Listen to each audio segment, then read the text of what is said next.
Hey again, guys. Do you know what I like to do when I'm sad? I like to look at some baseball cards. I'm a little teary-eyed tonight.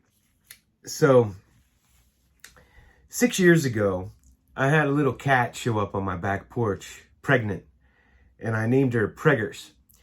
And she lived there ever since. She had her kittens, and we fed them. The Humane Society came and took care of them. And after the kittens got so big, she shooed them off, but she continued to live on my back porch.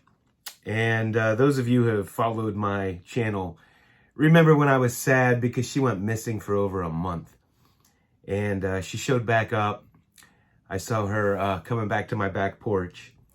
And I went out. I was excited to see her, and she just kept falling over, and she was emaciated. I took her to emergency animal clinic, and they pumped her full of fluids, and they couldn't find anything wrong with her, really. I don't know if she got stuck somewhere or what happened, but she found her way home.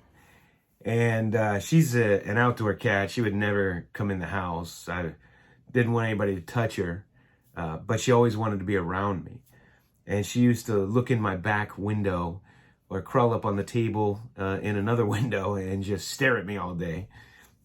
And I would go out and, every morning, it was a routine, go out and feed her, and then every night as well. And so when she was injured, she actually came in the house. I mean, I could just pick her up. She was just so weak.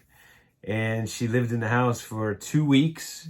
And then one day, I would open the door and give her an opportunity to go out. And finally, after a few weeks, she was feeling better. And one day she just went back outside, and she continued to live out there. And after her injury, she had one eye that was, was all cloudy. So she was like blind in one eye. And then I realized that she couldn't hear so well. I'd be standing over her and she couldn't hear me. So she was half deaf, half blind, a pathetic little thing, but I got used to taking care of her. And so after I came back from Thanksgiving, being away for Thanksgiving, she was just meowing up a storm. And she never meows. And I just thought she was, missed us or whatever. And anyway, Monday morning, I go out to look for her, and I see her laying in my neighbor's yard, spread out. And I go over, and she's gone. So I take her over to the crematorium. And on Monday, in the mail, I get 2 cards. And it was the first time that day that I smiled. And one was from Scott Reindeer Studios. He sent me one of my favorite all-time cards, the Manny Sanguillen. And he sent me this great, and I hadn't seen this before, Roberto Clemente Topps. It's a comic strip. Never saw one before. And my friend James, Elite Hunters, sent me a card with a signed Rod Woodson.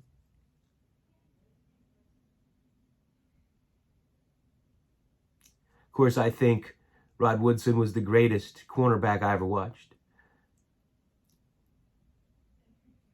I get into arguments when we were in Tampa with James and Lou, that I think he was a better cornerback than Deion Sanders, because Deion Sanders was very one-dimensional, and Rod Woodson would blitz, he would tackle, he would stop the run, and if all you asked him to do was cover somebody, they wouldn't get open. And despite returning punts far less years than Deion, has more punt return yardage than he did. He was an amazing punt returner as well. And, moved to safety after he blew his knee out, and was an all-pro safety, and on arguably one of the greatest defenses of all time. One of the greatest single-season defenses of all time with the Ravens. So this is has special meaning because James sent it, and he knows how highly I think of Rod Woodson. And getting these things on that particular day from my fellow YouTube friends means a great deal. And I just want to thank you. I just want to thank you. Thanks for watching.